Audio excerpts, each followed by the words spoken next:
Kung ganito ang tapa nyo, panigurado mapaparami ang kanin mo. Guys, top silog naman itong lulutuin ko. Kaya yung non-stick pan ko, napabili ulit ako ng bago.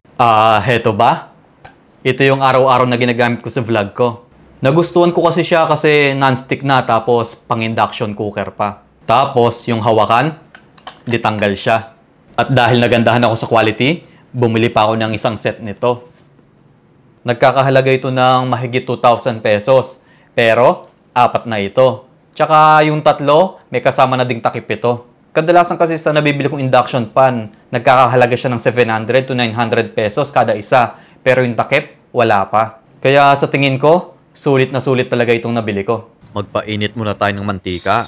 Tapos lutuin na natin yung tapa. Guys, yung nakasashay lang ang ginamit ko. Mantika lang ang binuhos ko kasi templado na to. At para din makatipid tayo.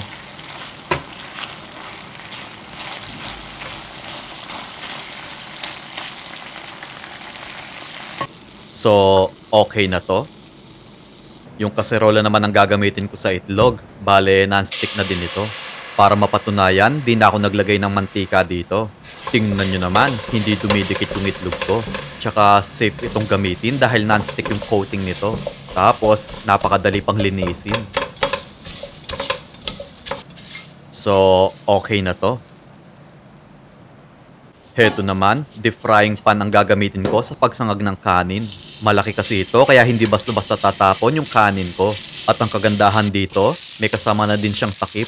Kaya kahit magsabaw kayo o magpalambot ng karne nyo, pwedeng-pwede dito. Tsaka ang linis tingnan, di ba? Siguro mas bagay kung puti yung sandok na gagamitin ko.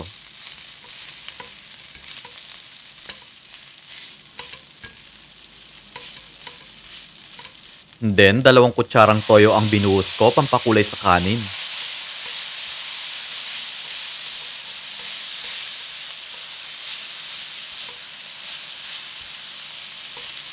Dahon ng sibuyas naman, pampaganda.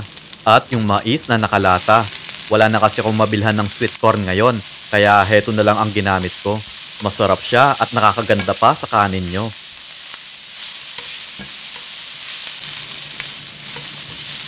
So, okay na to.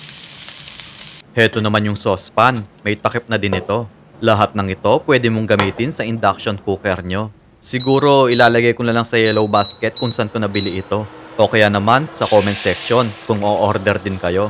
At makapal siya, yung tipong hindi basta-bastang nababakbak yung coating niya. Mushroom soup lang itong niluluto ko. Tapos yung sinangag natin ay ganito. Yung tapa, napakasarap at malasa. Siyempre, may itlog pa yan nakasama. Kaya sa mga gustong bumili ng lutuan na to, pumunta lang kayo sa TikTok ko at i-click nyo yung kauna-unahang video.